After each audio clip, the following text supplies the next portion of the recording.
إن الله لا يغفر أن يشرك به ويغفر ما دون ذلك لمن يشاء ومن يشرك بالله فقد ضل ضلالا بعيدا.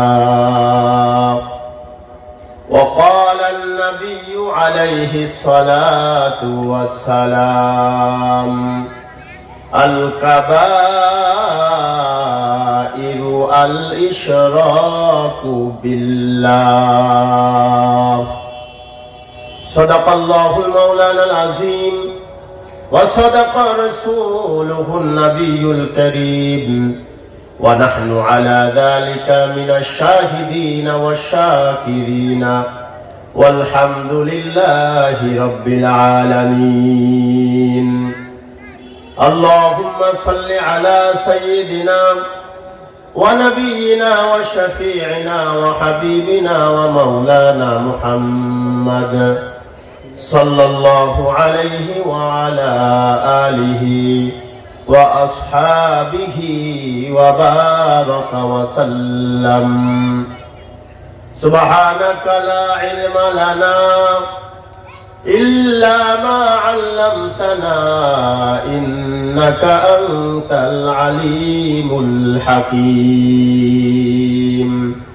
شمس قمر سرخ زمي أنجم أختار شمس قمر سرخ زمي أنجم أختار دشت جبل وادي صحراء سمندر دشت جبل وادي صحراء سمندر مور ملخ دام درو طير کبوتر مور ملخ دام درو طير کبوتر شام سحر ظلمت ذو احمر واصفار شام سحر ظلمت ذو احمر واصفار गुलजार गुलो बुर्ग शजर किसने बनाया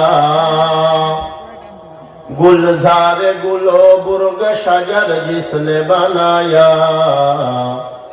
तालिब मायूसी का हो ये सब जिसने बनाया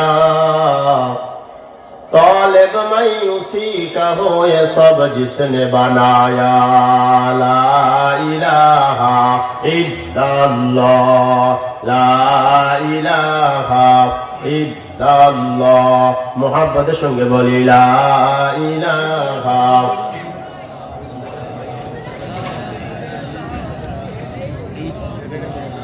ला इलाहा ला इलाहा इल्लल्लाह ला इलाहा আসমানের মালিক যে আল্লাহ জমিনের মালিক সে আল্লাহ লা ইলাহা ইল্লাল্লাহ লা ইলাহা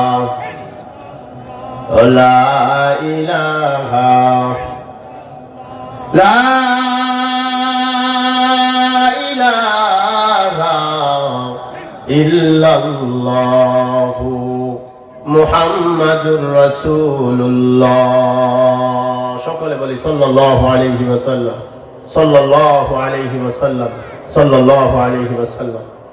আল্লাহ পাকের দরবারে লাখো কোটি শুকরিয়া যে মহান রব্বুল আলামিন মরহুম আলহাজ অন্ধ হুজুর জাকির সাহেব রহমতুল্লাহি আলাইহির প্রতিষ্ঠিত মাদ্রাসা ভাটোয়াইল ফয়জুল উলুম গোরস্থান হাফেজিয়া মহিলা মাদ্রাসার উদ্যোগে আয়োজিত বরকতি মজলিসের সম্মানিত সভাপতি, দূর দারাজ থেকে আগত আমার দিনদার মুসলমান ভাইরা, পর্দার আড়ালের মা ও বোনেরা, আমরা সকলেই সেই রবের দরবারে শুকরগুজার হই যে রব আমাদেরকে সুস্থ রেখে হায়াত লম্বা করে আজকের এই জান্নাতের বাগিচায় এসে বসার তৌফিক দান করেছেন। সেই রবের দরবারে সকলে অন্তরের অন্তঃস্থল থেকে একবার বলি আলহামদুলিল্লাহ। মাহফিলে আমরা আসছি, আসার তৌফিক দিবেন কে? আমরা আসতে পেরে খুশি না বেজার?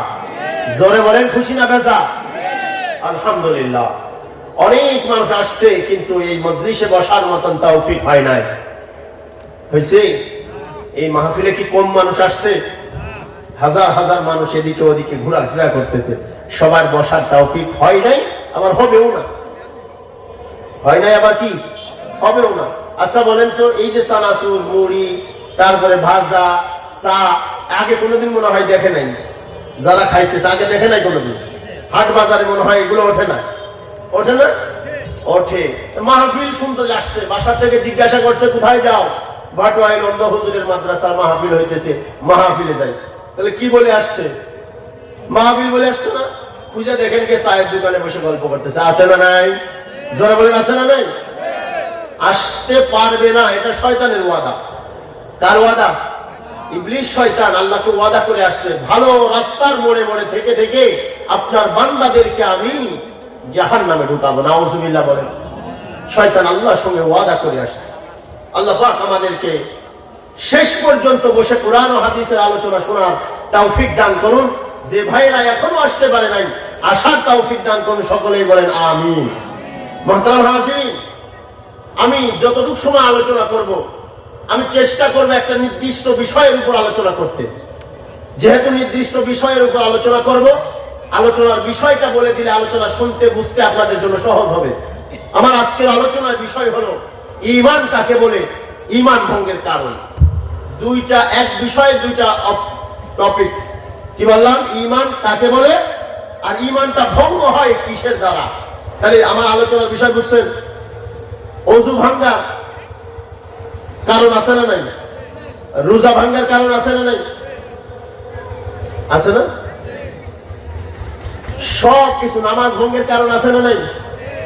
আমি আপনি যে ঈমানদার, এই ঈমান ভঙ্গেরও কারণ আছে। ঈমান ভঙ্গের কি আছে আমরা এটা জানি না। যদি জিজ্ঞাসা করি, বাবা আপনি কি ওযু ভঙ্গের কারণ জানেন? আলহামদুলিল্লাহ বলে দিতে পারবে ওযু ভঙ্গের কারণ 7টি। নামাজ ভঙ্গের কারণ জানেন? নামাজ কিসে কিসে ভাঙে? হ্যাঁ পারি। কয়টা? বলে 19টি নামাজ ভঙ্গের কারণ বলে দিতে পারে।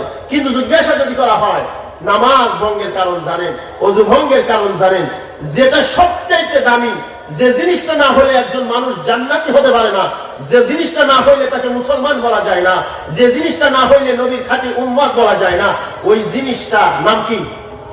জোরে বলেন। ওই জিনিসটা ভাঙ্গে কি কি কাজ করলে, কোন কোন কাজের দ্বারা ঈমান ভেঙে যায়, এটা জানেন? আর বলতে পারি না। তাহলে আমাদের এই জিনিসটা জানা দরকার আছে না নাই? এই জিনিসটা অতীব জরুরি, সকলের জানা দরকার। এজন্য চিন্তা করছি যে আমার মহল্লার, আমার বাপ, আমার ভাই, আমার চাচা, আমার কলিজার টুকরা যুবক ভাইদেরকে এই বিষয়টা একটু আলোকপাত করে শোনাবো। ওমা তাওফীকি ইল্লা বিল্লাহ। আপনারা বলেন আমিন। মুহতারাম হাজিরিন, আগেই বলি আমরা ঈমান কাকে বলে। ঈমান কাকে বলে? আমানা।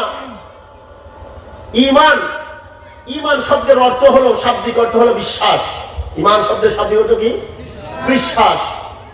কিসের উপর বিশ্বাস? কিসের উপর বিশ্বাস?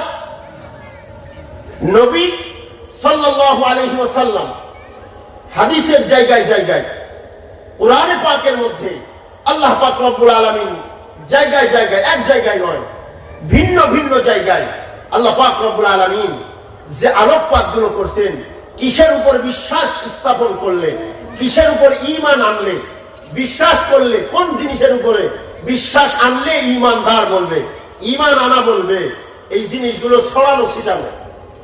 এই ছড়ানো ছিটানো জিনিসগুলোকে আমার আপনার মতো সাধারণ মানুষ, কোরআন হাদিস আমরা যারা বুঝতে পারি না, তিনাদের বুঝার সুবিধার্থে একটা কালামের ভিতরে এনে দিয়েছেন। ওটার নাম হলো ঈমানে মুফাসসাল। এটার নাম কি? ঈমানে মুফাসসাল। আমরা কম বেশি ঈমানে মুফাসসাল জানি। ঈমানে মুফাসসালের ভিতরে 7টা জিনিসের উপরে বিশ্বাস স্থাপন করলে এটাকে বলা হয় মুমিন। যে বিশ্বাস করে তাকে বলা হয় মুমিন। বিশ্বাস করার নাম হলো ঈমানদার। যে বিশ্বাস করে তাকে, যেটা বিশ্বাস করা হয়, এটাকে বলা হয় কি? ঈমান। ঈমান আনছে তার উপরে। আর যে বিশ্বাস করে তাকে বলা হয় ঈমানদার। তাকে কি বলা হয়? ঈমানদার। আর যে ঈমানদার তাকে বলা হয় মুমিন। তাকে কি বলা হয়? মুমিন। আল্লাহ জায়গায় জায়গায় কোরআন শরীফের ভিতরে ইয়া আইয়ুহাল্লাযীনা আমানু বলে ডাক দিবেন। কি বলে? হে ঈমানদারগণ, তার মানে হে বিশ্বাসীগণ। সুবহানাল্লাহ বলেন। তাহলে ঈমানে মুফাসসালের ভিতরে আমাদেরকে 7টা জিনিসের উপরে ঈমান আনার কথা বলছে। কয়টা জিনিসের উপরে? একটু জোরে বলেন। 7টা জিনিসের উপরে। কি বলছে? আমানতু বিল্লাহি ওয়া মালাইকাতিহি,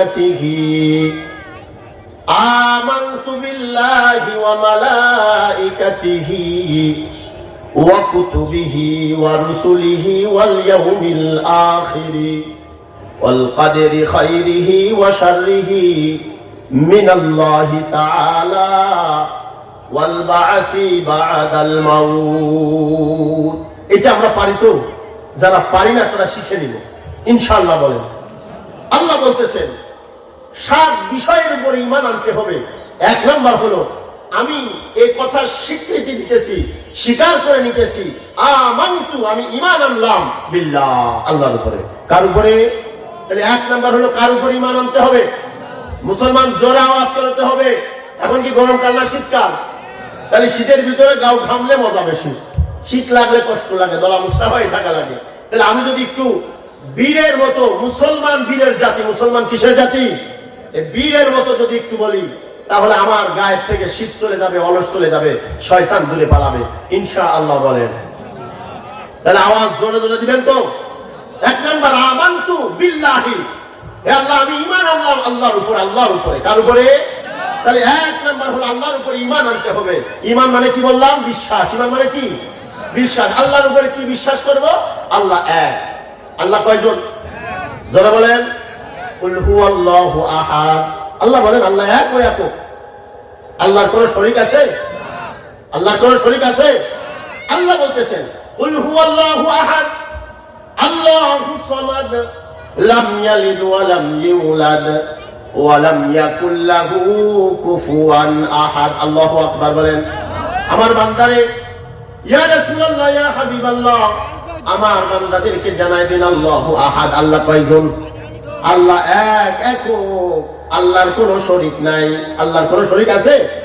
আমরা কালেমায়ে তাইয়্যিবার ভিতরে কি পড়ি? লা ইলাহা ইল্লাল্লাহু মুহাম্মাদুর রাসূলুল্লাহ। কালেমায়ে তাইয়্যিবার ভিতরে পড়ি লা ইলাহা ইল্লাল্লাহ।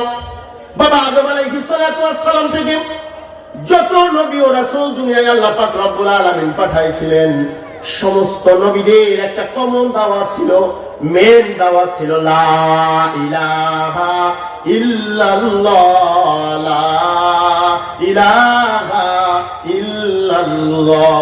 আল্লাহু আকবার বলেন। কি ছিল লা ইলাহা ইল্লাল্লাহ? তার মানে আল্লাহ ছাড়া কোনো ইলাহ নাই, কোনো উপাস্য নাই।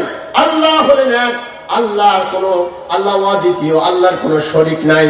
আমি মনে মনে বলতেছি লা ইলাহা ইল্লাল্লাহ, তার মানে আমার একমাত্র আল্লাহই হলেন আমার স্রষ্টা। সুবহানাল্লাহ বলেন। তাহলে আমাদের সমস্ত নবীদের একটা মৌলিক দাওয়াত, মূল দাওয়াত, তাওহীদের দাওয়াত, লা ইলাহা ইল্লাল্লাহ। এটা কত দামি, কত দামি! নবী মুসা আলাইহিস সালাতু ওয়াস সালাম একবার আল্লাহকে বলতেছেন, আল্লাহ আমাকে একটা স্পেশাল জিকির শিখান। সাধারণ যাদেরকে শিখাইছেন এটা তো শিখাইছেন, আমি নবী হিসাবে আমাকে একটা কি দেন, স্পেশাল জিকির দেন। আল্লাহ বলেন লা ইলাহা ইল্লাল্লাহ, এই জিকির তুমি করো। মুসা নবী একটু আশ্চর্যান্বিত হয়ে জিজ্ঞাসা করলেন আল্লাহকে, আল্লাহ এটা তো সবাইকেই দিছেন, হ্যাঁ আমি নবী হিসাবে আর স্পেশাল থাকলো কোথায়? আপনি যে দিছেন তাহলে সবাইকেই তো দিছেন, আমি তো বললাম যে আমাকে একটা স্পেশাল জিকির দিতে, আপনি তো দিলেন লা ইলাহা ইল্লাল্লাহ। আল্লাহ পাক রব্বুল আলামিন বলেন, মুসা এই লা ইলাহা ইল্লাল্লাহ শব্দটা অনেক ছোট, শব্দ অনেক বড় নাকি? অনেক ছোট লা ইলাহা ইল্লাল্লাহ, কিন্তু এর ওজন 7 জমিন ও 7 আসমানের চাইতে বেশি। সুবহানাল্লাহ বলেন, জোরে বলেন না সুবহানাল্লাহ। আল্লাহ বলতেছেন লা ইলাহা ইল্লাল্লাহ ওজন 7 জমিন এবং 7 আসমানের চাইতেও বেশি।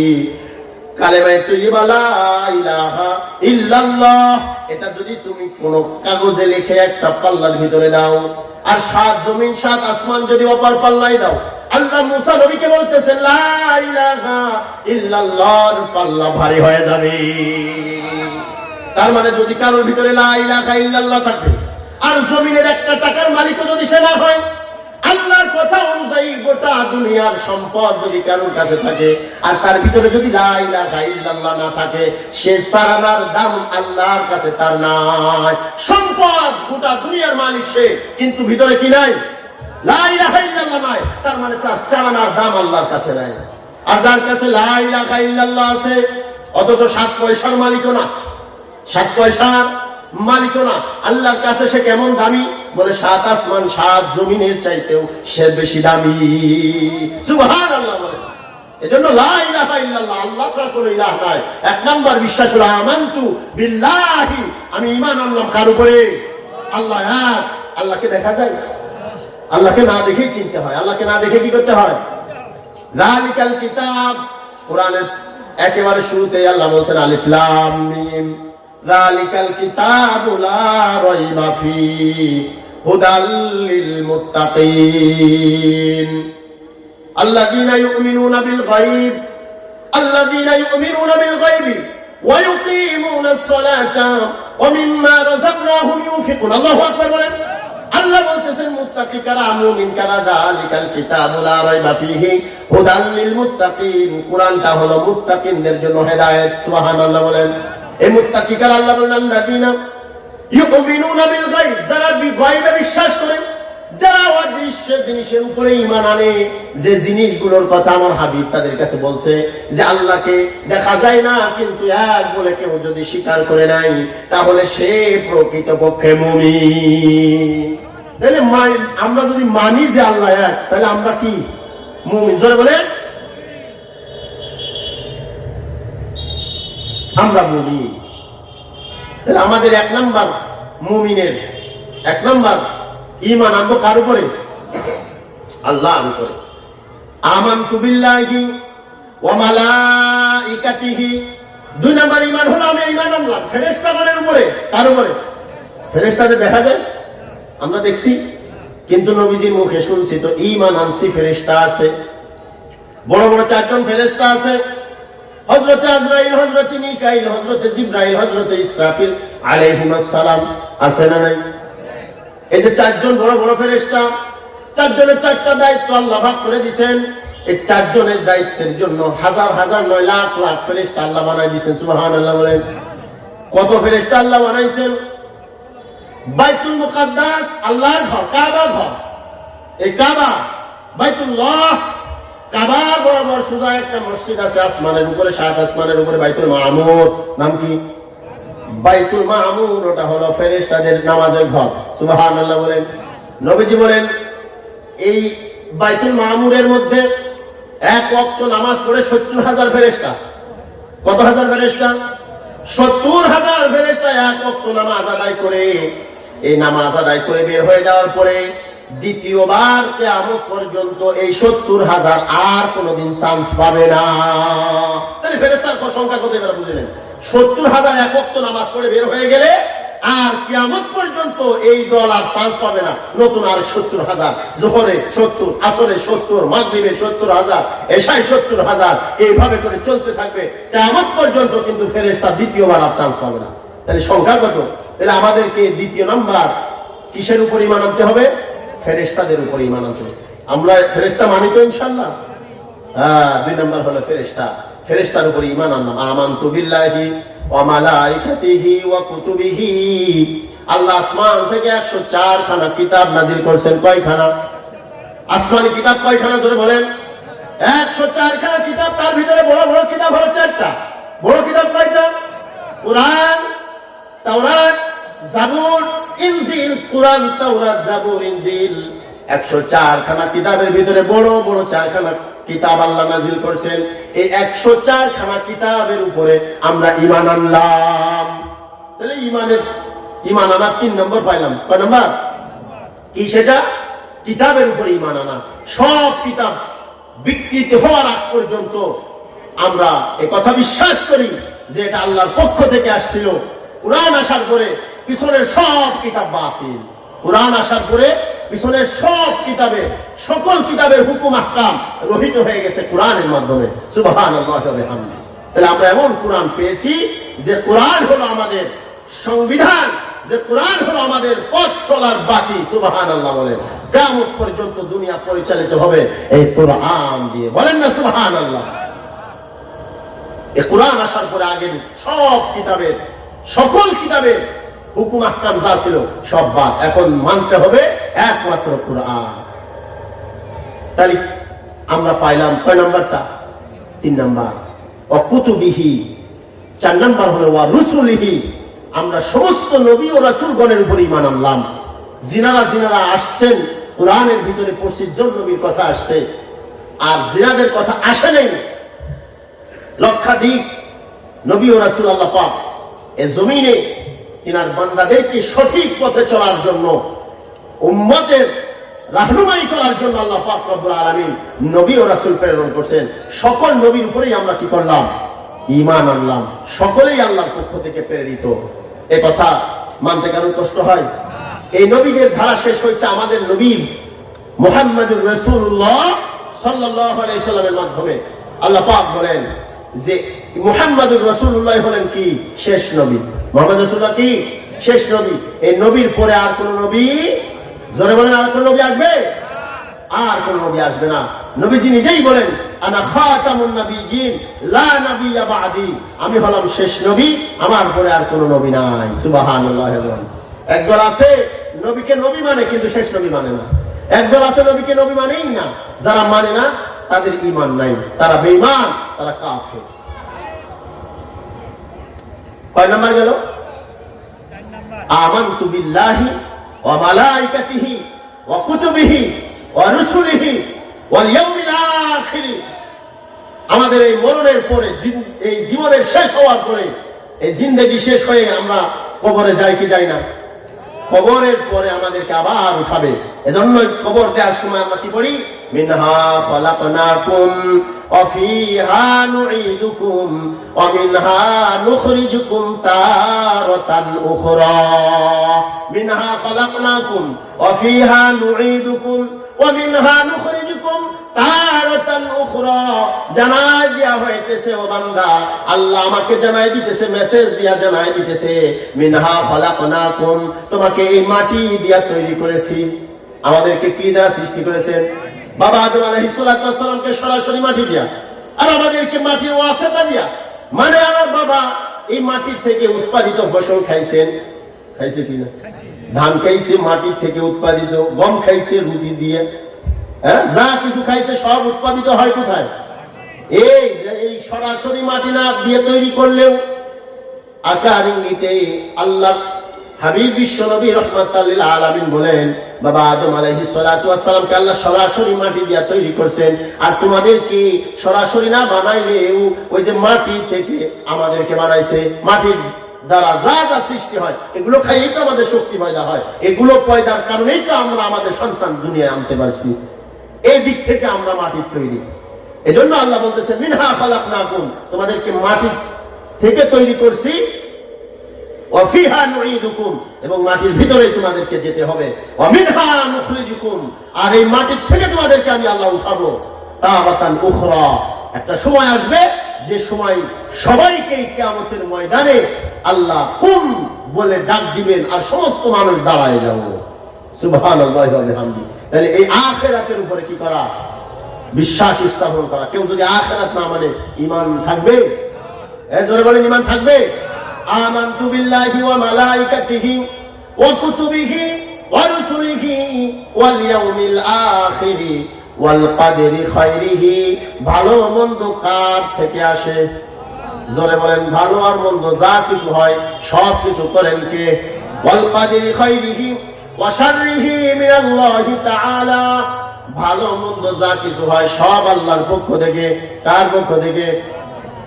তাহলে আল্লাহর পক্ষ থেকে যদি হয় তাহলে বিচলিত হওয়া যাবে নাকি? একটু অভাবে পড়ে গেলে এবার আল্লাহকে গাল দেওয়া শুরু করেন। আল্লাহ মানুষ দেখে না, আমাকে দেওয়ার মানুষ পাইছে, এরকম বলে না? নাই, নাউজুবিল্লাহ বলে। এক সন্তান যদি মারা যায় আল্লাহকে গাল দিয়া বসে, অভিযোগ তুলে বসে যে আমার একটা সন্তান, আল্লাহর কি একটাই নেওয়া লাগলো, পাশের বাড়িতে 5টা সন্তান, ওইখান থেকে একটা নিত, তাও তো 4টে থাকতো। হ্যাঁ, এরকম বলে ঈমান হারা হয়ে যায়, ঈমান হারা হয়ে যায়। বলেন আল্লাহ আমাদেরকে হেফাজত করুন, বলেন আমিন। তার মানে হলো ভালো মন্দ কার পক্ষ থেকে? আল্লাহর পক্ষ থেকে। ওয়াল কাদরি খাইরিহি ওয়া শাররিহি মিনাল্লাহি তাআলা ওয়াল বা'থি বা'দাল মাউত। মৃত্যুর পরে আমাদেরকে উঠাবেন, এই যে উঠাবেন, এটার উপরে বিশ্বাস স্থাপন করলাম। এই মৃত্যুর পরে আমাদেরকে উঠাবেন কিনা? এই কিছু মানুষ আছে এই কথা বিশ্বাস করে না, দুনিয়াই শেষ। দুনিয়াই কি? দুনিয়াই শেষ, দুনিয়ার পরে আর কোনো জগৎ নাই। আল্লাহ আমাদেরকে হিসাব নিকাশ নিবেন না, মরে যাব, মাটির সাথে মিশে যাব। বলেন না নাউজুবিল্লাহ। এমন এক শ্রেণীর লোক আছে না নাই? আছে। তাহলে 1 নাম্বার ছিল কি? আমানতু বিল্লাহি, আল্লাহর উপরে বিশ্বাস স্থাপন করা, ঈমান আনা। আমরা ঈমান আনলাম কিনা? আমরা ঈমানদার কিনা? এবার জোরে বলেন আমরা ঈমানদার কিনা? আমরা আল্লাহকে মানি, আল্লাহ যে এক বিশ্বাস করি। এই আল্লাহকে এক বিশ্বাস করার জন্য সাহাবীদেরকে জীবন দিতে হয়েছে। আমাদের কি জীবন দেওয়া লাগে? আপনি যদি বলেন কুল হুয়াল্লাহু আহাদ, আল্লাহ এক, এই কথা যদি আপনি মাইকিং করেও বেড়ান, কেউ কি আপনার জীবন নিতে আসবে? কারণ ক্ষমতা আছে? কোন মানুষের ক্ষমতা নাই এখন যে আপনি লা ইলাহা ইল্লাল্লাহ বলার কারণে আপনাকে আপনার জীবনের ঝুঁকি হয়, এমন কোন ক্ষমতা এখন বর্তমানে নাই।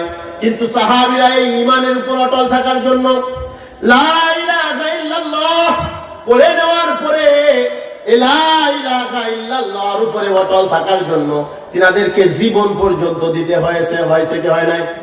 আপনারা জানেননি সাহাবীদেরকে কত কষ্ট সহ্য করে এই ঈমানের উপর অটল থাকা লাগছে।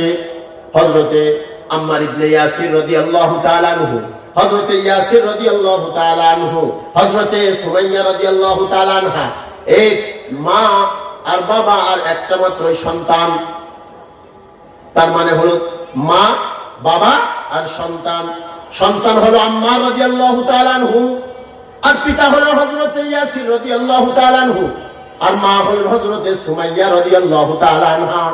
এই সুমাইয়া রাদিয়াল্লাহু তাআলা আনহা হলেন মহিলা প্রথম শহীদ সাহাবী। সুবহানাল্লাহ, মহিলা প্রথম শহীদ সাহাবী। নাম কি বললাম? সুমাইয়া রাদিয়াল্লাহু তাআলা আনহা।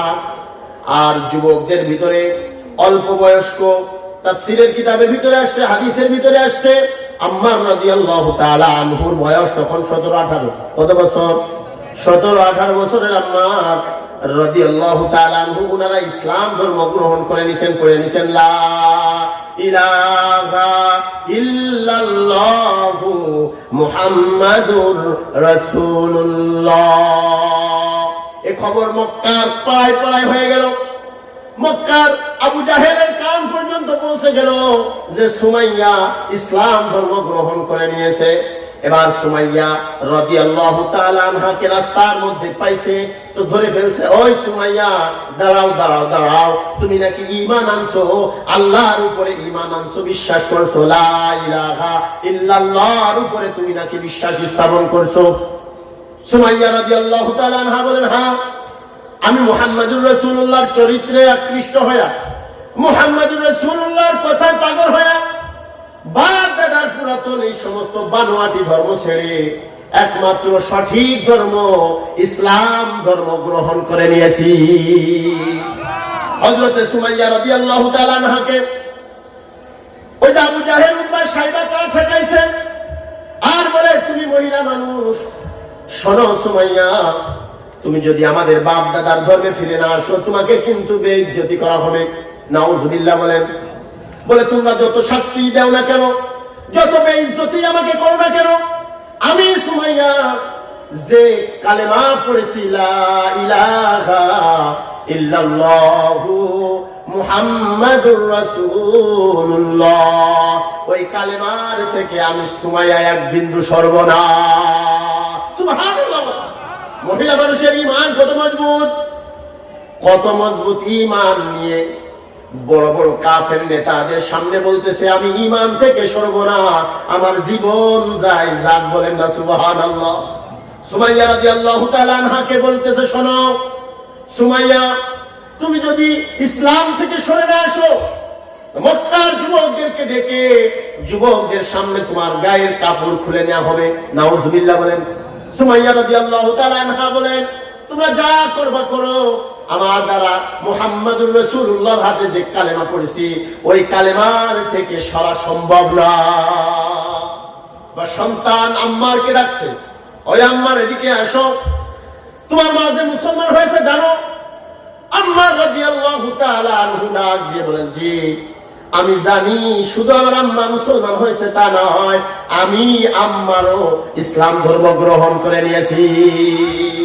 আমি আম্মার, আমি সন্তান, আমিও ইসলাম ধর্ম গ্রহণ করেছি। এবার দুইজনকে খুঁটির ভিতরে বাঁধছে, খুঁটিতে বেঁধে বলে, ও সুমাইয়া, তোমার যুবক সন্তান তোমার সামনে, যদি তুমি তোমার ধর্ম থেকে ফিরে না আসো, যদি মুহাম্মাদের হাতে যে ধর্ম গ্রহণ করছো এই ধর্ম থেকে তুমি যদি না ফেরো, তোমার কলিজার টুকরা সন্তান যুবক সন্তানের সামনে তোমাকে উলঙ্গ করে ফেলবো। নাউজুবিল্লাহ বলে, তোমার সন্তানের সামনে তোমাকে কিন্তু লজ্জিত করব। এবার সন্তানকে ডাক দিয়ে বলে, আম্মা তোমার মাকে বুঝাও, আর তুমি সহ তোমার মা আমাদের বাপ দাদার ধর্মে ফিরে আসো। শুধুমাত্র ঈমানের উপরে অটল থাকার জন্য তাদেরকে দুনিয়া থেকে শাহাদাতের পেয়ালা পান করতে হয়েছে মুসলমান। শুধুমাত্র ঈমানের উপরে থাকার জন্য তারা এক বিন্দুও সরে নাই, এক বিন্দুও পিছনে সরে নাই। আর আমাদের তো 10 টাকা 20 টাকার এক কাপ চা খাওয়াইলে ঈমান বেঁচে দিই, আছে না নাই? এই ঈমান বেচাবেচি হয় কি হয় না? হয় হয় হয়। এক কাপ চা খাওয়াইলে ঈমান বিক্রি করে দেয়। 20 টাকা দামের এক প্যাকেট আকিস বিড়ি, 2টা বিড়ি দিলেই ঈমান শেষ, আছে না নাই? মিথ্যে কথা বলতেছি, হয় কি হয় না? রাগ করতেছেন আপনারা? আমাদের ঈমানের দাম, ওই যে চরমনার মরহুম পীর সাহেব রহমাতুল্লাহি আলাইহি বলতেন, কারো ঈমানের দাম 10 টাকা, কারো ঈমানের দাম 50 টাকা, কারো ঈমানের দাম 100 টাকা, কারো ঈমানের দাম 1000 টাকা, কারো ঈমানের দাম 1 লক্ষ টাকা, আর কারো ঈমান এই গোটা দুনিয়া দিয়ে কিনা যায় না। বলেন না সুবহানাল্লাহ। বলে হুজুর 10 টাকা কার ঈমানের দাম?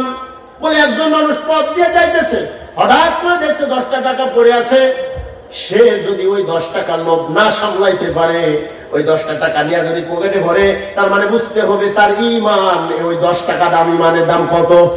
10 টাকা। এই বান্দাটা যদি আরেকজন বান্দা যদি 10 টাকা দেখে বলে না, টাকাটা উঠাইছে, ঘোষণা করছে এই 10 টাকা পাওয়া গেছে কার? 10 টাকা নেই নাই, 10 টাকা কার? মালিককে তালাশ করে মালিকের কাছে টাকাটা পৌঁছায় দিছে। এই যে পৌঁছায় দেনে ওয়ালা আগায় গিয়ে দেখে 50 টাকা পাইছে। আবার কয় টাকা? 50 টাকা পেয়ে বলছে, যাক আমার তো একটু লাভ হবে। এবার 50 টাকা পকেটে ঢুকাইছে, তার মানে ওই বান্দার ঈমানের দাম কত? 10 টাকা নেই নাই, 50 টাকা নিছে, তার মানে ঈমানের দাম হলো 50 টাকা। কয় টাকা? 50 টাকা। এই বান্দা 50 টাকা পাওয়ার পরে বলছে, কার টাকা? একজন পাইছে 50 টাকা, 100 টাকা পাই নাই, 50 টাকা পাইছে। কার টাকা? মালিককে বুঝাই দিছে। মালিককে বুঝাই দিয়া সামনে গিয়ে দেখে 100 টাকা পাইছে। এবার আস্তে করে 100 টাকা পকেটে ঢুকাইছে, তার মানে এই বান্দার ঈমান কত টাকা দাম? 100 টাকার ঈমান নাই। কোন বান্দার 1000 টাকা 1 লাখ টাকা পায়, যদি 1 লাখ টাকা পাওয়ার পরে লোভ না সামলাইতে পারে, তাহলে বোঝা যাবে এর ঈমানের দাম 1 লাখ টাকা। ঈমানের দাম কত? 1 লক্ষ টাকা।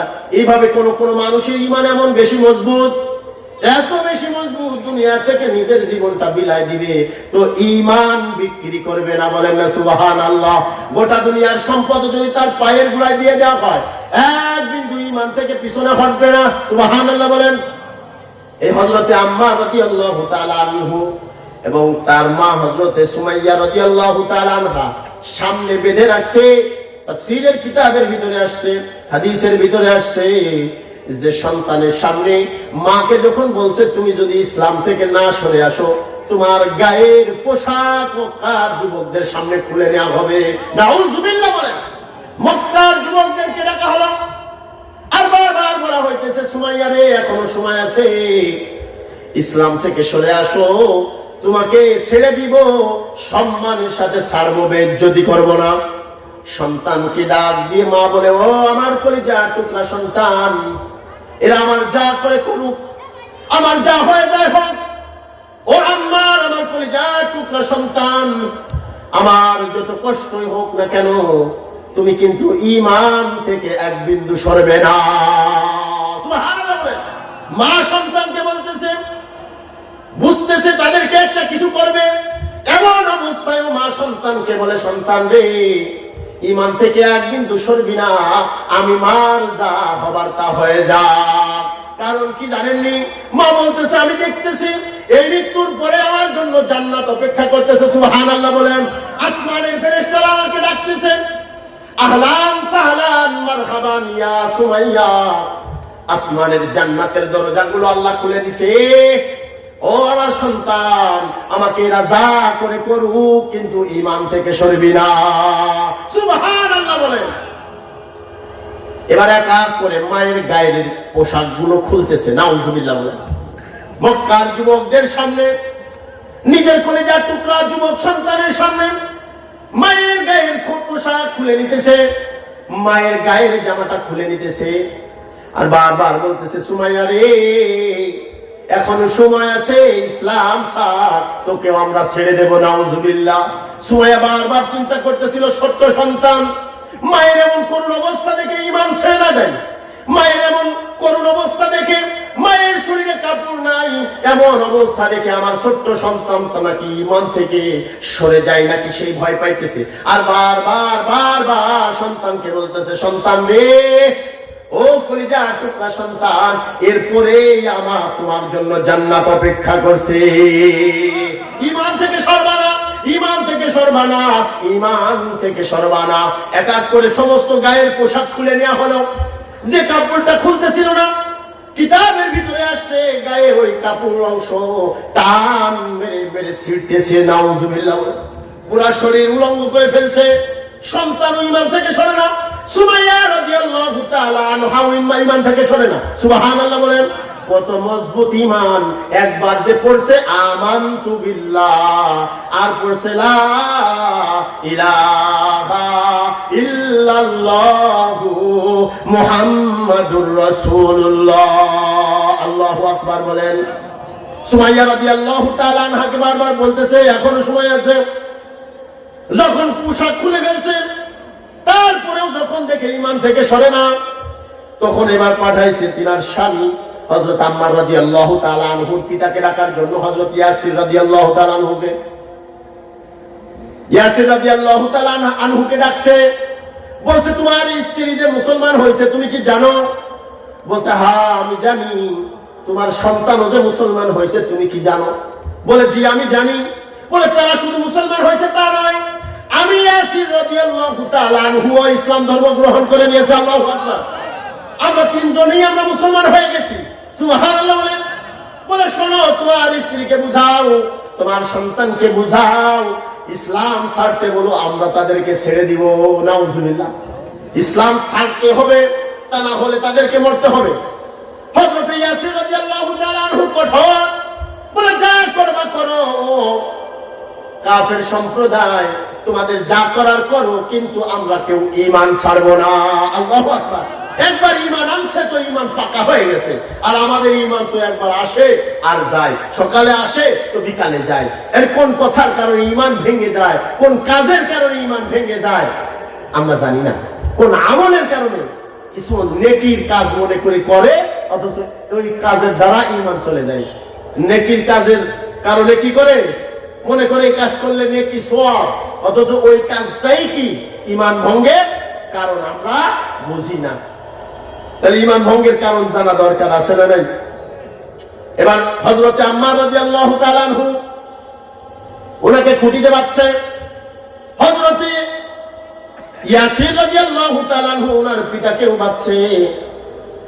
হযরত সুমাইয়া রাদিয়াল্লাহু তাআলা আনহাকে এভাবে করে বেঁধে মরুর বালুর ভিতরে শোয়া দিছে। নাউজুবিল্লাহ বলেন। যখন দেখছে স্বামী সেও কঠিন অবস্থান, যখন দেখতে স্ত্রী বারবার সন্তানকে বলছে, সন্তান ঈমান হারাবি না, যখন তিনজনেরই ঈমানের এই পরিপক্কতা দেখছে, তখন আবু জাহেল একটা বর্ষা নিয়া হযরত সুমাইয়ার লজ্জা স্থানের ভিতরে এই বর্ষা দিয়া আঘাত করে শাহাদাত বরণ করাইছে। নাউজুবিল্লাহ বলেন। এরপরেও ঈমান হারায় নাই, এরপরেও ঈমান ঈমান থেকে সরে নাই। প্রথম মহিলা সাহাবী হযরতে সুমাইয়া রাদিয়াল্লাহু তাআলা আনহা প্রথম শাহাদাত বরণ করছে। আর আমাদেরকে এই শিক্ষা দেয়া গেছে, ও মুসলমান, ও আমার নবীর উম্মতেরা রে, আমি মেয়ে মানুষ হয়েও ঈমানের উপরে এমন ভাবে অটল ছিলাম যে আমাকে বর্ষার আঘাত করে দুনিয়া থেকে বিদায় করছে, তারপরেও আমি ঈমান থেকে সরি নাই। সুবহানাল্লাহ বলে। আমরা পুরুষ মানুষ, 4 টাকা দিলে আমাদের তো জিন্দেগির দাম হলো, পোল্ট্রি মুরগির দামও না। পোল্ট্রি মুরগির কেজি কত? 160। 100 টাকা দিলে আমাদের ঈমান শেষ, আমরা বেচা হয়ে যায়। আছে না নাই? আরে আল্লাহ, কি মুসলমান আমরা! হযরতে সুমাইয়া রাদিয়াল্লাহু তাআলা আনহাকে শাহাদাত বরণ করাইছে। হযরতে আম্মার রাদিয়াল্লাহু তাআলা আনহুকে বলছেন, আম্মার, তোমার বাবাকে বুঝাও। আর বাবাকে বলে, তুমি তোমার সন্তান আম্মারকে বুঝাও, ঈমান থেকে যদি না সরো, তোমাদের মা তোমার স্ত্রীর মতো পরিস্থিতিও কিন্তু তোমাদেরকে হতে হবে, পরিস্থিতিতে তোমাদেরকে পড়তে হবে, তোমাদেরকে দুনিয়া থেকে বিদায় নিতে হবে।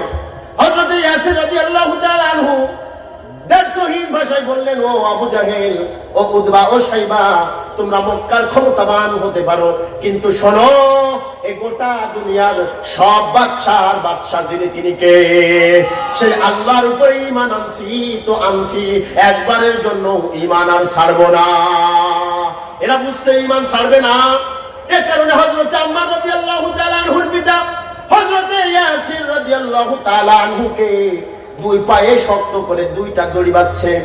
আর মক্কার ওই যে যুদ্ধ করে যে ঘোড়া, তোর তাজা ঘোড়া, যুদ্ধের ঘোড়া এনে 2 ঘোড়ার পায়ে 2 পায়ের রশি বেঁধে দিছে। এবার ঘোড়াটা ছেড়ে দিছে। হযরত ইয়াসির রাদিয়াল্লাহু তাআলা আনহুকে যখন 2টা ঘোড়া 2 দিকে নিয়ে দৌড় দিছে, কিতাবের ভিতরে আসছে ইয়াসির রাদিয়াল্লাহু তাআলা আনহু একেবারে 2 রানের মাঝখান থেকে ফিরে 2 খণ্ড হয়ে গেছে। এরপরে ঈমান থেকে সরে নাই। সুবহানাল্লাহ বলেন।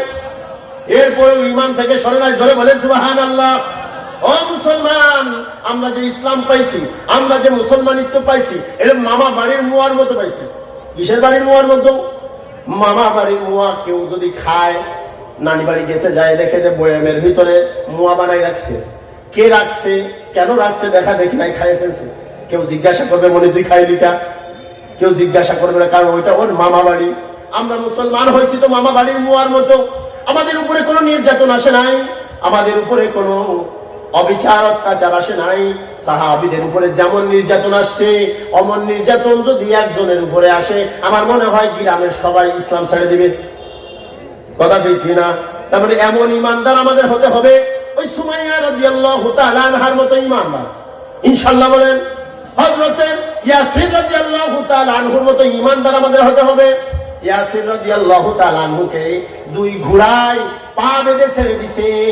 ইয়াসির রাদিয়াল্লাহু তাআলা আনহু মুরগির রানের মতো 2 পাশে 2 রান আলাদা হয়ে গেছে। নাউজুবিল্লাহ বলে। এবার থাকলো কে? সন্তান। এবার থাকলো কে? আম্মার রাদিয়াল্লাহু তাআলা আনহু তিনার সামনে নিজের মায়ের লজ্জা স্থানে বর্ষার আঘাত করে শাহাদাত বরণ করাইছে। নিজের পিতাকে নিজের চোখের সামনে একেবারে মুরগি ফেলে যেভাবে রান 2 ভাগ করে ফেলে, পিতাকে নিজের চোখের সামনে ওইভাবে করে আলাদা করে ফেলছে। এবার চিন্তা করছে, বুড়া বুড়ি যখন গেছে, নওজোয়ান মানুষ, 18-19 বছরের বয়স, এই বয়সের মানুষটাকেও যদি আমরা আমাদের ধর্মে ফিরাইতে পারি, তাহলে আমাদের সার্থকতা। বলে, ও আম্মা, তুমি তো তোমার মায়ের অবস্থা দেখছো, তোমার বাবার অবস্থা দেখছো, আম্মা, যদি ইসলাম থেকে এখনো ফেরো, তোমাকে আমরা সসম্মানে ছেড়ে দিব। আর যদি না ফেরো, ওরে আম্মার, তোমার মায়ের যে পরিস্থিতি হয়েছে, তোমার বাবার যে করুণ পরিস্থিতি হয়েছে, তোমাকেও সেই পরিস্থিতি করব। নাউজুবিল্লাহ বলেন। আম্মার কি বলেন? আবু জাহেল রে, ও আবু জাহেল, ও উতবা, ও শাইবা, মক্কার যত বড় বড় নেতা আছো তোমরা আমার চোখের সামনে আমার মায়ের দুনিয়া থেকে বিদায় করেছো, আমার চোখের সামনে আমার পিতাকে দুনিয়া থেকে বিদায় করছো। তোমরা মনে করছো যে আমি এখন ছোট্ট মানুষ, আমাকে দিয়া তোমরা ইসলাম ধর্ম ছেড়ে তোমাদের ধর্মে ফিরাবা? না না না, ও আবু জাহেল, আমাকে যদি একবার নয়, দুইবার নয়, 10 বার যদি আমাকে একবার মারো, আবার জ্যান্ত করো, আবার মারো, আবার জ্যান্ত করো, আবার মারো, আবার জ্যান্ত করো, তারপরেও যে ঈমান আনছি তো আনছি, ওই ঈমান থেকে এক কদম পিছনে সরব না, এক কদম পিছনে সরাতে পারবে না। এবার আবু জাহেল রাগ করে বলে, পেট্রোল নিয়ে আসো। এর আম্মাকে মারলাম একরকম, ওর বাবাকে মারছি একরকম, একেও মারবো আরেক রকম। নাউজুবিল্লাহ বলেন। বলে পেট্রোল নিয়ে আসো, পেট্রোল। মক্কার কাফেররা দৌড় দিয়ে গিয়ে পেট্রোল আনছে। এবার পেট্রোলটা পুরা শরীরের ভিতরে ছিটাই দিছে, পুরা শরীরে ঢেলে দিছে। নাউজুবিল্লাহ বলেন। হযরতে আম্মার অত্যন্ত গরিব একজন ফ্যামিলির সাহাবী, মক্কার ভিতরে সবচাইতে যারা বেশি গরিব ছিল তাদের মধ্যে একটা ফ্যামিলি হলো হযরতে আম্মার রাদিয়াল্লাহু তাআলা আনহু। নবীজির দরবারে গিয়ে বসে থাকতেন, চাতক পাখির মতো নবীজির চেহারা মুবারকের দিকে তাকায়া থাকতেন, আর সব সময় নবীজির কথা অনুযায়ী জীবনটা চালাইতেন। বলেন না সুবহানাল্লাহ। নবীজির সে আদরের সাহাবী হযরতে আম্মার রাদিয়াল্লাহু তাআলা আনহুর গায়ে পেট্রোল ঢেলে দিছে। হযরতে আম্মার রাদিয়াল্লাহু তাআলা আনহুকে আবার বলেন, ওগো আম্মার, তুমি যদি ইসলাম থেকে না সরো, তোমার গায়ে কিন্তু আগুন জ্বালায়া পুরায়া মারবো। নাউজুবিল্লাহ বলেন। ও আম্মার, এখনো সময় আছে, তুমি ঈমান থেকে সরে আসো, পড়ে জেনি লা ইলাহা ইল্লাল্লাহু মুহাম্মাদুর রাসূলুল্লাহ, এর থেকে সরে আসো, আমরা তোমাকে ছেড়ে দিব। নাউজুবিল্লাহ বলেন। আম্মার তখনও শক্ত। সুবহানাল্লাহ বলেন। আম্মার ঈমান কত মজবুত। নিজের মাকে নিজের চোখের সামনে হত্যা করলো, নিজের বাবাকে নিজের চোখের সামনে শাহাদাত বরণ করালো, তারপর ঈমানের ভিতরে সামান্য পরিমাণ ঘাটতি আসে নাই। সুবহানাল্লাহ। আম্মা ডাক দিয়ে বলে, আগুনে না, যত শাস্তি তোমাদের দেওয়ার দরকার দাও, যেভাবে মারার দরকার মারো, আমি তো দেখতেছি আমার মৌতের পিছনে আমার আল্লাহ আমার জন্য জান্নাত সাজাই রাখছে। এবার হযরত আম্মার রাদিয়াল্লাহু তাআলা আনহুর কথা শুনে আবু জাহেলের মাথা খারাপ। কি এমন মজবুত ঈমান আনছে তারা? মাকে নিজের চোখের সামনে হত্যা করলাম, বাবাকে নিজের চোখের সামনে 2 ভাগ করে মারলাম, তারপরেও দেখি ঈমান থেকে সরে মনে হয় সরবে না। এবার বলছে, ম্যাচ দাও, গ্যাস লাইট দাও। দিছে। আম্মার রাদিয়াল্লাহু তাআলা আনহুর গায়ে এই আবু জাহেল উতবা সাইবা পেট্রোল ঢালার পরে আগুন ধরায় দিছে। নাউজুবিল্লাহ বলে। আগুন ধরায় দিছে। আম্মার রাদিয়াল্লাহু তাআলা আনহু ছোট্ট বালক, কোন দিক দৌড় দেয় নাই, নবীজির রওজার দিকে, নবীজির দিকে। তখন মক্কায়, নবীজি তখনও কোথায়? হিজরত হয় নাই। ইসলামের প্রথম দিকের কথা। মক্কার ভিতরে নবীজি যে জায়গায় থাকেন, ওইদিকে আম্মা রাদিয়াল্লাহু তাআলা আনহু গায়ে আগুন লাগা অবস্থায় মারছে। দৌড়। সুবহানাল্লাহ বলেন। ওদিক থেকে কে যেন নবীজিকে খবর দিছে, ইয়া রাসূলুল্লাহ, ইয়া হাবিবাল্লাহ, আপনার সাহাবী হযরতে আম্মার, হযরতে ইয়াসির, হযরতে আম্মার রাদিয়াল্লাহু তাআলা আনহুর মা সুমাইয়া রাদিয়াল্লাহু তাআলা আনহাকে তারা শাহাদাত বরণ করাইছে। হযরতে ইয়াসির রাদিয়াল্লাহু তাআলা আনহুকে তারা শাহাদাত বরণ করাইছে। হযরতে আম্মারের গায়ে আগুন ধরাই দিছে। নাউজুবিল্লাহ বলেন। আম্মার দৌড় দিতে দিতে আপনার দিকে আসতেছে।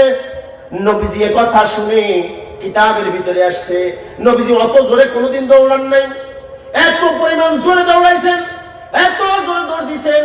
হাদিসের কিতাবের ভিতরে আসে, নবীজি অমন দৌড় আর আগে কখনো দেন নাই। আরে আমার আম্মারের গায়ে নাকি আগুন ধরাই দিছে। নবীজি দৌড়ায়, ওদিক থেকে আম্মার রাদিয়াল্লাহু তাআলা আনহু দৌড়ে দৌড়ে আসে। সুবহানাল্লাহ বলেন। নবীজির সঙ্গে আম্মার রাদিয়াল্লাহু তাআলা আনহু সাক্ষাৎ হয়ে গেছে। দেখছে গায়ের ভিতরে দাও দাও করে আগুন জ্বলে।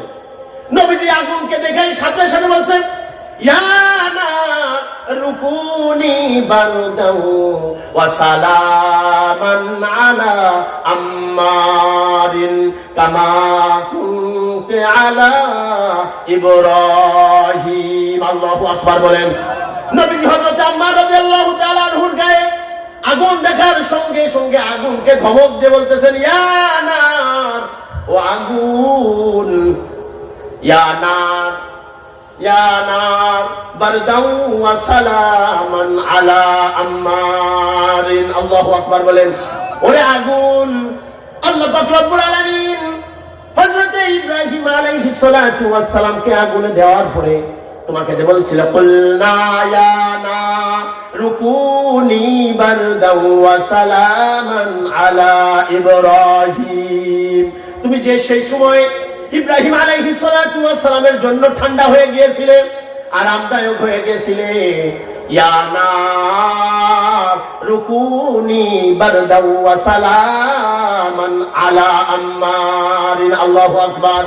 ওই আগুন, তুমি তো সেই আগুন যে আগুন ইব্রাহিম খলিলকে জ্বালাতে পারো নাই, যে আগুন ইব্রাহিমের জন্য ফুলের বাগান হয়ে গিয়েছিল, যে আগুন ইব্রাহিমের জন্য আমার দাদা ইব্রাহিম আলাইহিস সালাতু ওয়াস সালামের জন্য আরামদায়ক হয়ে গিয়েছিলেন, ওরে আগুন আমার আম্মারের জন্য সেইভাবে আরামদায়ক হয়ে যাও।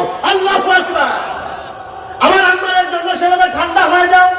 ইয়া নারু কুনি বারদাও ওয়া সালামান আলা আম্মারিন কামা কুনতি আলা ইব্রাহিম। আল্লাহু আকবার। আর নবীজির মুখের এই বাণী আগুন শোনার সাথে সাথে আল্লাহর হুকুম আগুনের উপরে হয়েছে থাম থাম। সুবহানাল্লাহ বলেন। আগুন সাথে সাথে থেমে গেছে। আল্লাহু আকবার। আম্মা রাদিয়াল্লাহু তাআলা আনহুকে জড়ায় ধরছে। আম্মা রাদিয়াল্লাহু তাআলা আনহু 17-18 বছরের যুবক, নবীজিকে যখন আলিঙ্গন করছে, জড়ায় ধরছে, ছোট্ট সন্তানের মতো ফুফায় ফুফায় কান্না করে দিছে, বলে আম্মার রে কেন কান্দো? ও আম্মার, তোমার পিতা হারাইছো, মা হারাইছো, আজকে থেকে সব দায়িত্ব আমি নবী নিয়ে নিলাম। সুবহানাল্লাহ। বলে কান্দো কেন, কান্দো কেন? তারপরেও বলে ইয়া রাসূলুল্লাহ, ইয়া হাবিবাল্লাহ, মক্কার ভিতরে সবচাইতে গরিব ফ্যামিলির সাহাবী হলাম আমরা। আমার আম্মা দুনিয়া থেকে, সুমাইয়া রাদিয়াল্লাহু তাআলা আনহা দুনিয়া থেকে কিছুক্ষণ আগে শাহাদাত বরণ করে জান্নাতের মেহমান হয়ে গেছে। আমার পিতা হযরত ইয়াসির রাদিয়াল্লাহু তাআলা আনহু জান্নাতের মেহমান হয়ে গেছে। আমার জন্য যে আপনি দৌড়ে আসছেন, আমি এত দরিদ্র, এত গরিব একজন সাহাবী, আমার জন্য আপনি আল্লাহর কাছে দোয়া করেছেন, এর চাইতে বড় পাওয়া আমার আর কিছু নাই। সুবহানাল্লাহ। মা হারাইছে দুঃখ নাই, বাবা হারাইছে দুঃখ নাই, আপনি যে আমাকে একটু বুকের সাথে ধরছেন, আমার আর কোনো দুঃখ নাই।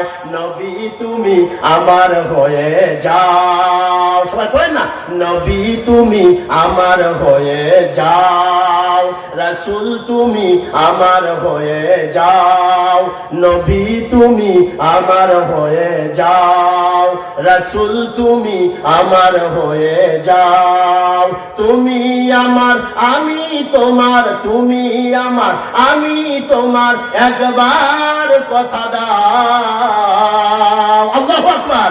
নবী তুমি আমার হয়ে যাও, রাসূল তুমি আমার হয়ে যাও, আমি তোমার, তুমি আমার, তুমি আমার, আমি তোমার, একবার কথা দাও। নবী তুমি আমার হয়ে যাও। আল্লাহুম্মা আমিন বলেন। আর জোরে বলেন আল্লাহুম্মা আমিন। হযরত আম্মা রাদিয়াল্লাহু তাআলা আনহুর মনে আর কোনো কি নাই, দুঃখ নাই। নবীজির ইসলামের প্রথম দিকে এমন কষ্ট করে করে সাহাবীরা এই ইসলামকে আমাদের পর্যন্ত আনছে। ইসলামকে সহজে আসছে। এইরকম সাহাবীদের, তরুতাজা সাহাবীদের ঈমানকে বিসর্জন কেউ করতে পারে নাই। জীবন দিছে, রক্ত দিছে, অর্থ দিছে, সম্পদ দিছে, সব কিছু বিলাই দিছে, তারপরেও ঈমান থেকে সরাইতে পারে নাই। সুবহানাল্লাহ বলেন। নবীজি যখন আসছে দুনিয়ার মধ্যে, যখন শুরু করছে লা ইলাহা ইল্লাল্লাহ, কুলু লা ইলাহা ইল্লাল্লাহ তুফলিহুন, ঈমান আনো, লা ইলাহা ইল্লাল্লাহ পড়ো, সফল কাম হয়ে যাবে। কাফেররা কি শুরু করছে? কাফেররা বলছে, কি শুরু করলো? এই মুহাম্মাদের মাথা মনে হয় পাগল হয়ে গেছে, মুহাম্মদ মনে হয় কি হয়ে গেছে? পাগল হয়ে গেছে। নাউজুবিল্লাহ বলেন। মুহাম্মদ মনে হয় কবি, কি শোনায়, যা শোনায় যে শোনে সেই দেখি পাগল হয়ে মুহাম্মাদের হাতে হাত রেখে কালেমা পড়ে নাই। সুবহানাল্লাহ বলেন। এই ঈমান আমাদের কাছে সহজে আসে নাই। নবীজি যখন প্রথমে আসছে, নবীজির আসার পরপরই নবীজির হাতে কাফেরেরা পর্যন্ত ঈমান আনছে। সুবহানাল্লাহ। এখন আমাদের দেখে আরো পলায়, আমাদের চরিত্র দেখে বদদিনেরা ঈমান আনবে, এখন আমাদের চরিত্র দেখে, আখলাক দেখে, আমল দেখে বদদিনীরা কি করে? পালায়। 100 মনীষীর জিন্দেগি, একজন লেখক, খ্রিস্টান লেখক 100 মনীষীর জিন্দেগি লিখছে, 100 মনীষীর জীবনী। এই 100 মনীষীর জীবনীর প্রথম নম্বর নাম দিছে আমার আপনার নবী মুহাম্মদুর রাসূলুল্লাহ সাল্লাল্লাহু আলাইহি ওয়াসাল্লাম। সুবহানাল্লাহ বলেন। উনাকে জিজ্ঞাসা করা হয়েছে, আপনি খ্রিস্টান, আপনি তো দিলে দিবেন আপনাদের নবী হযরতে ঈসা আলাইহিস সালামকে, অথবা ইহুদি মুসা আলাইহিস সালামকে দিতেন, কিন্তু নবী মুহাম্মদুর রাসূলুল্লাহ নামটা কেন প্রথম দিলেন? উনি যেহেতু খ্রিস্টান, উনাকে যখন এই প্রশ্ন করা হয়েছে তখন বলছে যে আমি মুহাম্মদুর রাসূলুল্লাহ আদর্শ, আখলাক, চরিত্র, গুণাবলী সবকিছু বিবেচনা করেই উনাকে 1 নম্বরে দিছি। বলেন না সুবহানাল্লাহ। তাহলে আপনি মুসলমান হন না কেন? যে নবীর আদর্শ,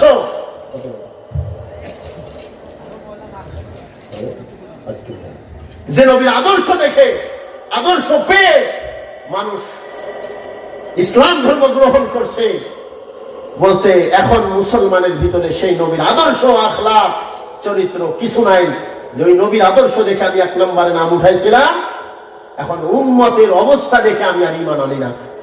তাই কথা ঠিক আছে কি নাই? এই কথা ঠিক আছে কিনা? আমাদের অবস্থা দেখে তারা ভয় পায়, আমাদের অবস্থা দেখে তারা পালায়। আল্লাহ আমাদেরকে হেফাজত করে বলেন আমিন। বলছিলাম ঈমান ভঙ্গের কারণ জানা দরকার। এটা হলো ঈমানের পরিচয় দিলাম সংক্ষিপ্ত। ঈমান ভঙ্গের কারণ মৌলিক ভাবে অনেক আছে, কিন্তু তার ভিতরে মৌলিক মোটা দাগের 10টা আছে। ঈমান ভঙ্গের কারণ কয়টি? জোরে বলেন কয়টি? আরো জোরে। জোর হলো না? মিছিল দেওয়ার সময় তো জোরে বলতে পারে, গোল হলে তো জোর বলতে, ঘুমানো যায় না গোল। আবার মিছিল দেওয়ার সময় অমুক ভাইয়ের মার্কা, কলা গাছ ভাইয়ের মার্কা, বাপু ভাই হয়ে যায়। এখন কয়টি? ঈমান ভঙ্গের কারণ কয়টি মুসলমান? 1 নম্বর হলো শিরিক করা। 1 নম্বর কি? শিরিক, আল্লাহর সাথে অংশীদার সাব্যস্ত করা। আমি শুধু 10টা নাম বলেই নেমে যাব। আমাদের হযরত যিনি আমাদের এই অধিবেশনে আলোচনা করবেন, হাফেজ মাওলানা রুহুজ্জামান সাহেব রাজবাড়ী, উনি এসে উপস্থিত হয়ে গেছেন। বলেন আলহামদুলিল্লাহ। আমি স্থানীয় সন্তান, আপনাদের সন্তান, আমার কথা তো কতই শোনেন। হ্যাঁ, এখন বাহিরের মেহমানদের আলোচনা শুনতে হবে, শুনবেন তো ইনশাআল্লাহ? হ্যাঁ, শুরু থেকে শেষ পর্যন্ত শুনবেন। কারা কারা হাত তুলে দেখান তো। নারায়ে তাকবীর, নারায়ে তাকবীর। ইনশাআল্লাহ থাকবো। আল্লাহ আমাদেরকে কবুল করুন, বলেন আমিন। তাহলে 1 নম্বর কি বললাম? শিরিক করা। 1 নম্বর কি? আল্লাহ পাক রব্বুল আলামিন বলেন ইন্নাল্লাহা লা ইয়াগফিরু আন ইউশরাকা বিহি ওয়া ইয়াগফিরু মা দুনা যালিকা লিমান ইয়াশা ওয়া মান ইউশরিক বিল্লাহি ফাকাদ দাল্লা দালালান বাঈদা। আল্লাহ বলেন যারা শিরিক করে আমি তাদের জীবনের কোনো গুনাহগাতা মাফ করি না। নাউজুবিল্লাহ বলেন। আল্লাহ হাবিব সাল্লাল্লাহু আলাইহি ওয়াসাল্লাম বলেন দুনিয়ায় যতটা বালু কণা আছে, সমস্ত বালু কণা পরিমাণ কোন বান্দা যদি গুনাহ করে ফেলে আর খালেস দিলে, খালেস অন্তর নিয়ে যদি আল্লাহর কাছে তওবা করে, আর ওই গুনার ভিতরে যদি শিরিক না থাকে, আল্লাহ তার এত পরিমাণ গুনাহ মাফ করে দেন। কিন্তু কারোর অন্তরের ভিতরে, কারোর দিলের ভিতরে, কারোর ঈমানের ভিতরে, কারোর আকীদার ভিতরে, কারোর জবানের ভিতরে যদি শিরিক থাকে, কি থাকে? শিরিক মানে কি? আল্লাহর সাথে অংশীদার সাব্যস্ত করা। আল্লাহ কয়জন? এখন কেউ যদি বলে 3 জন, তাহলে অংশীদার সাব্যস্ত করলো কিনা? কেউ যদি বলে 30,000, কেউ যদি খোদাকে, গাছকে খোদা বলে, পাথরকে খোদা বলে, নবী ঈসা আলাইহিস সালাতু ওয়াস সালামকে খোদার সন্তান বলে, জোরে বলেন না কেন? মারিয়াম আলাইহিস সালাতু ওয়াস সালামকে যদি আল্লাহর স্ত্রী বলে, জোরে বলেন নাউজুবিল্লাহ। এগুলো সব শিরিক। আল্লাহ বলেন ইন্নাল্লাহা লা ইয়াগফিরু আন ইউশরাকা বিহি, যারা শিরিক করে তাদের কোনো ক্ষমা নাই। নাউজুবিল্লাহ বলেন। এজন্য লুকমান হাকিম বলেছিলেন ইয়া বুনাইয়া লা তুশরিক বিল্লাহ, ইয়া বুনাইয়া লা তুশরিক বিল্লাহি ইন্নাশ শিরকা লাযুলমুন আযীম। ও আমার বাচ্চা, ও আমার সন্তান, আল্লাহর সঙ্গে শরীক করিও না, আল্লাহর সঙ্গে শরীক স্থাপন করিও না, কেননা শিরিক হলো সবচাইতে বড় জুলুম। নাউজুবিল্লাহ বলেন। আল্লাহর হাবিব সাল্লাল্লাহু আলাইহি ওয়াসাল্লাম বলেন আল কাবাইরু, আল কাবাইরু আল ইশরাকু বিল্লাহ, আল কাবাইরু আল ইশরাকু আল্লাহ। কবিরার গুনাহের ভিতরে সবচাইতে বড় কবিরা গুনাহ হলো শিরক করা। নাউজুবিল্লাহ বলেন। আল্লাহ আমাদেরকে শিরক করা থেকে হেফাজত করে, বলেন আমিন। তাহলে এক নাম্বার ঈমান ভঙ্গের কারণ কি? কেউ যদি শিরক করে আল্লাহর সঙ্গে সমকক্ষ মনে করে, তার ঈমান নাই, তার মাপ নাই, তার ক্ষমা নাই, জায়গা হলো জাহান্নাম। জায়গা কোথায়? এক নাম্বার কারণ পাইলাম শিরক। দুই নাম্বার হলো আল্লাহ পর্যন্ত পৌঁছানোর জন্য কোনো মাধ্যম লাগে নাকি? এই ধরে বলেন, মাধ্যম লাগে নাকি?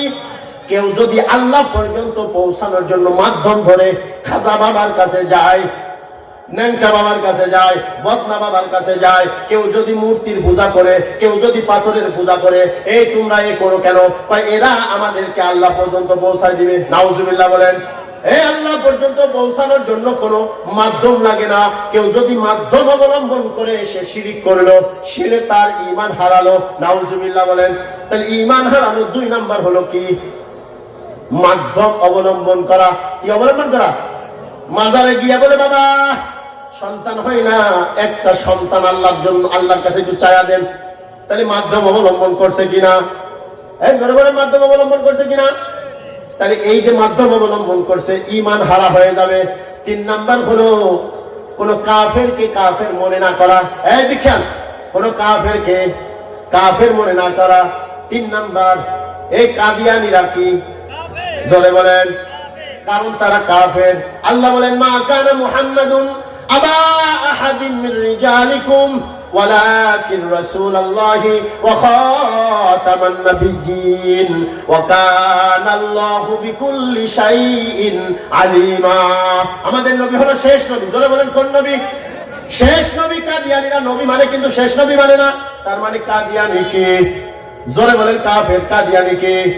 কাফের। কাফের। জোরে বলেন, কাদিয়ানী কাফের। কাফের। কাফের। কাদিয়ানীরা কাফের। জোরে বলেন, কাদিয়ানীরা কাফের। কাদিয়ানীরা কাফের। কারণ কি? তারা শেষ নবী মানে না। তাহলে কাফেরকে যদি কেউ কাফের না বলে, তাদেরও ঈমান নাই, তাদেরও কি নাই? তাহলে তিন নাম্বার বললাম। চার নাম্বার, নবীর কোন বিধানকে অন্য কোন বিধানের উপর প্রাধান্য দিলে ঈমান চলে যায়। চার নাম্বার কি বললাম? নবীজি সাল্লাল্লাহু আলাইহি ওয়াসাল্লামকে কোন বিধানকে দুনিয়াবি কোন বিধানের উপরে প্রাধান্য দিলে, দুনিয়াবি কোন বিধান যদি নবীর বিধানের উপর প্রাধান্য দেয়, তাহলে ঈমান চলে যায়। কয় নাম্বার? চার নাম্বার। পাঁচ নাম্বার হলো নবীজির বিধানকে অস্বীকার করলে ঈমান চলে যায়। পাঁচ নাম্বার কি? নবীজির বিধানকে কেউ যদি অস্বীকার করে, ঈমান চলে যায়। ছয় নাম্বার, কোরআন, কোরআনের আয়াত, আল্লাহ, নবীজি। কয়টা বললাম? আল্লাহ, কোরআনের আয়াত আর নবীজি। এই তিন ব্যক্তি, তিন বস্তু, আল্লাহ, নবীজি, কোরআন। এই কোরআন, আল্লাহ, নবীজির উপরে যদি কেউ ব্যঙ্গ করে, কেউ হাসি ঠাট্টা করে, কেউ বিদ্রুপ করে, ঈমান চলে যায়। কিছুদিন আগে একজন বাউল, আবুল সরকার, এই ফাউলটা আল্লাহকে নিয়ে গালমন্দ করছে না করে নাই? এই জোরে বলেন, করছে কি করে নাই? কারা কারা জানেন? হাত জোড় করে দেখান তো। এই আবুল বাউল যারা আছে, তাদেরও ঈমান নাই। জোরে বলেন, ঠিক কিনা? কারণ তারা আল্লাহকে নিয়ে কটাক্ষ করছে, কোরআনকে নিয়ে কটাক্ষ করছে। এ বলে কি জানেননি? এরা বলে ইসলাম প্রচারক। নাউজুবিল্লাহ বলেন। এ কি বলে? বলে কুল আউযু বিরাব্বিন নাস মালিকিন নাস ইলাহিন নাস। বলে আল্লাহ এখানে বলে মানুষকে নাচতে বলছেন। নাউজুবিল্লাহ বলেন। এই জোরে বলেন নাউজুবিল্লাহ। আবুল বাউল যারা আছে, যারা গানের মাধ্যমে আল্লাহর দ্বীন প্রচার করতে চায়, সবগুলো হলো ফাউল। সবগুলো কি? সবগুলো বেঈমান। এদের ঈমান নাই। যারা এদেরকে ঈমানদার বলবে, তাদেরও ঈমান নাই। বলেন ঠিক কিনা? কয় নাম্বার হলো? ছয় নাম্বার। সাত নাম্বার হলো জাদু টুনা করলে ঈমান নষ্ট হয়ে যায়। কি করলে? জাদু টুনা করলে। এ আছে না নাই? ওয়া কাফারা সুলাইমান ওয়ালাকিন্না শায়াতিন কাফারু ইউআল্লিমুনা আন-নাসা সিহর। আল্লাহ পাক রব্বুল আলামিন বলেন, যারা জাদু করে, যারা জাদু করে, এমন আছে যে একজন প্রেমিক প্রেমিকাকে পাই নাই, এবার হুজুর খুঁজে বেড়াই, ফকির খুঁজে বেড়াই, হুজুর আমি অমুককে পাই নাই, একটু জাদু করেন তো, তার নষ্ট হয়ে যায়, সংসার যেন ভেঙে যায়। এমন আছে না নাই? এই জাদু করলে ঈমান নষ্ট হয়ে যায়। ঈমান কি হয়ে যায়? ঈমান ভেঙে যায়। সাত নাম্বার। আট নাম্বার হলো কোন মুসলমানের বিপক্ষে কোন কাফেরকে সহযোগিতা করলে ঈমান হারা হয়। কি বললাম বলেন তো দেখি? মুসলমানের বিপক্ষে যদি কোনো কাফেরকে কি করে? সহযোগিতা করে। আছে না এরকম? আমার দেশের মানুষ বাদ পায় না, ওই ইলিশ মাছ পাঠাই অন্য জায়গায়, আছে না নাই? হ্যাঁ, এদিকটা না খেয়ে মরে, ওদিকটা সব দিয়া দেয়, আছে না নাই? রাগ করতেছে, মন খারাপ হইতেছে, বলি হোক। তাহলে কয় নম্বর বললাম? 8 নম্বর হলো কোন মুসলমানের বিপক্ষে কোন কাফেরকে যদি কি করা হয়, সহযোগিতা করে, তাহলে তার ঈমান শেষ। 9 নম্বর হলো কোরআনের শরীয়তের বিধানকে কেউ যদি অপেক্ষা করে, শরীয়তের বিধান যদি কেউ না মানে, অমান্য করে, তার ঈমানও কি হয়ে যায়? ভঙ্গ হয়ে যায়। শরীয়তের বিধান, নামাজ শরীয়তের বিধান না, পড়তে পারতেছে না, গুনাহগার, কিন্তু কেউ যদি অস্বীকার করে, কাফের। কি অস্বীকার করলে কি? কাফের। দাড়ি রাখা শরীয়তের একটা বিধান, রাখতে পারতেছে না, গুনাহগার, কিন্তু কেউ যদি অস্বীকার করে, কাফের। অস্বীকার করলে কি? কাফের হয়ে যাবে। হ্যাঁ, তার মানে শরীয়তের কোন বিধানকে যদি অমান্য করে, তার সেই ঈমান হারা হয়ে যায়। আর 10 নম্বর হলো, 10 নম্বর আল্লাহ পাক রব্বুল আলামিন এই যে কোরআনের যে বিধিবিধান দিছে, এই বিধিবিধানকে হেউ করা। হ্যাঁ, হেউ করে না মানুষ, এরকমের এরকম করে কি করে না, কোন বিধানের উপরে যদি এইরকম হু করে, যা ও কিরা পালন করে, ও নামাজ কিরা পড়ে, এইরকম যদি কেউ করে, তার ঈমান নষ্ট হয়ে যায়। আল্লাহ পাক রব্বুল আলামিন যে 10টা বিষয় আলোচনা করলাম, যে 10টি বিষয়ে মানুষের ঈমান হারা হয়, ওই 10টা কাজ থেকে আমাদেরকে বাঁচার তৌফিক দান করুন, বলেন আমিন। সাথে সাথে ঈমানের যে মজবুত করার জন্য যে ঘটনা এবং যা আলোচনা করলাম, আমাদেরকে এই শক্ত ঈমানদার হওয়ার পরিপূর্ণ তৌফিক দান করুন, বলেন আমিন। খাঁটি মুসলমান হয়ে দুনিয়ার এই যাত্রা শেষ করে আখিরাতের যাত্রা শুরু করার তৌফিক দান করুন, আবারও বলেন আমিন। ওয়া মা তাওফীকি ইল্লা বিল্লাহ। আসসালামু আলাইকুম ওয়া রাহমাতুল্লাহ।